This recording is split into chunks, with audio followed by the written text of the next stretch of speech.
Good morning. This is Laura coming to you from Eat to Your Health with Carnivore on my YouTube channel. My Facebook is Eat to Your Health with Keto Carnivore. First off, I want to say today is September 26th, and I want to thank everybody who subscribed to my channel. I very much appreciate it. I did get over 160, I believe, maybe 170. I tried to go live this morning, and I don't know if it hasn't been 24 hours since I met their guidelines, but they still block me from being able to go live directly from my YouTube. I'm not really computer savvy. Maybe there's something else I'm doing, but it just says I don't meet their requirements. So if there's anybody out there that is computer savvy, if you want to throw me a message if you have time, that would be wonderful. So I'll have to just upload this, which is fine. I mean, it is what it is, right? That's what G says. So what I'm going to go over today, I've had some over-the-road truck drivers reach out to me, people who do sales and are out on the road a lot, which I am because I do home health nursing, so I'm out on the road most all day, other than seeing the patients. And this is something that I utilized when we went on vacation. We went out west 5 years ago. That's probably where I should be living. And it was amazing. It kept me on track. Now, I was keto at that point, so I did have some additional things in here. But I'm just going to go over some easy things, for on the go. So what I say is, if you are keto, ketovore, or carnivore, you can do this. Some of the things I do for, like, if I'm staying kind of local, is I use this glass type dish. It's separated. That's one. Now, this thing's going to look horrible because I have used it to death. So it's actually just, like if you had nuts and bolts, stuff like that, it's about that thick. It's just a nice little case that you can put together, like that. If you have a cooler, those things work really, really well, especially if you're in a semi, something like that, or an RV traveling and you want to try to do this. So I'm going to go over some of the things that I put in mine. Doesn't mean you have to do it that way. I'm just trying to throw out some ideas just to help you. So what I did when we went on vacation, as I said, I was keto then. So I was still trying to do some like cheese sticks and egg and pickles and olives. So if you're carnivore, I would make up meatballs that are about 1 to 2 inch diameter. Sausage balls is another one. You can cook up bacon, make your own jerky. You can buy it, but it's expensive to buy the really clean jerky. I just make my own. Like I said, hard-boiled eggs. If you have canned meat, and I don't mean canned meat that you buy at the store, but if you can do that, that's fine too. But then you don't have to worry about putting it in here. But I mean jarred canned meat, like the canned meat that I did the other day on my video. You could take that along, take your pints. You could eat some, like say you're eating 2 meals a day. You could eat some at noon and then the other half of it at supper time, if that's what you do. If you're doing cheese, if you're able to do dairy, you can do cheese sticks, cut up your own cheese and put in there. Ribeye fat bites. I cannot say enough how I think that's really important to have that extra fat with you, because it's so easy to, the fat cooks out of like the sausage balls and out of the hamburgers, that you can have some of those pieces with those just to keep your fat content really high.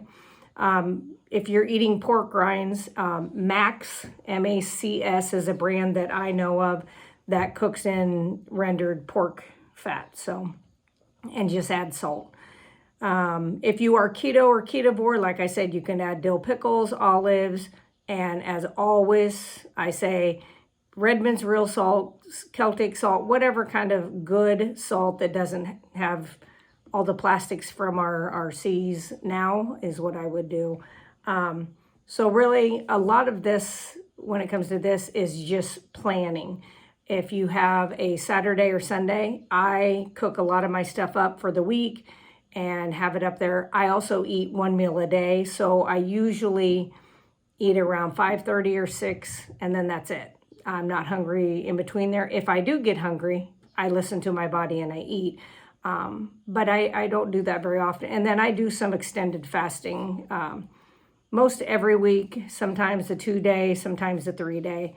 So I always say, one of my favorite sayings, and I don't even remember who said it, is if you fail to plan, then you will be planning to fail. So I'm going to give some page mentions again. So thank you so much to Hanging with the Browns for helping me get my numbers up to where I someday hopefully will be able to go live from there.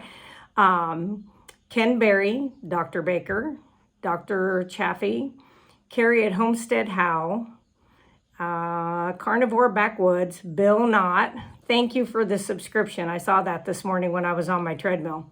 Ferrigno Freedom, JT Poco Moonshine Family, the Sightless Carnivores, I love them, Alia Wells, and Carnivore Today. And there is a couple more that I'm going to add to my list that I think are very good people to follow. They just have good hearts, good energy, and we all need more of that in today's environments. So I think that's all I'm going to do for today, or at least, I don't know. I have a couple different things I'm going to do. I'm going to can some burger this week. That'll probably be this weekend when I have my grandson, so we'll see. I was thinking about making some baconaise live for you guys. That's a really nice recipe. And also carnivore meatballs, which I'm going to do mine with deer and beef, but you can do that with lamb as well. So I will be planning on doing those. And then I was listening to Mike Munzel on YouTube. He's really into the science of how the body works. And so he goes over these elaborate labs and different things that you can have done. And it is, if you're geeky at all, he's awesome to watch because he really does dive deep into your, all these labs and what they mean and some studies. Today it was a study, I think it was out of Sweden, and it was showing people who made it to be centennials, so made it to be 100 years old. And the only thing, like one of the main things they had in common is that their cholesterol was actually higher. The people, I think there was over 1,000 people in the study.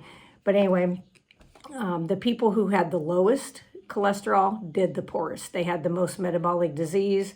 Same with, if you remember, during the last 3 years when people would be put in ICU with the virus, the people who had the lower cholesterol did the worst. And that is an absolute fact. You won't see it on the news, but it is an absolute fact. But anyway, so I'll get off my soapbox on that. You guys have a wonderful day. And as I always say, meet, heat, eat, and repeat.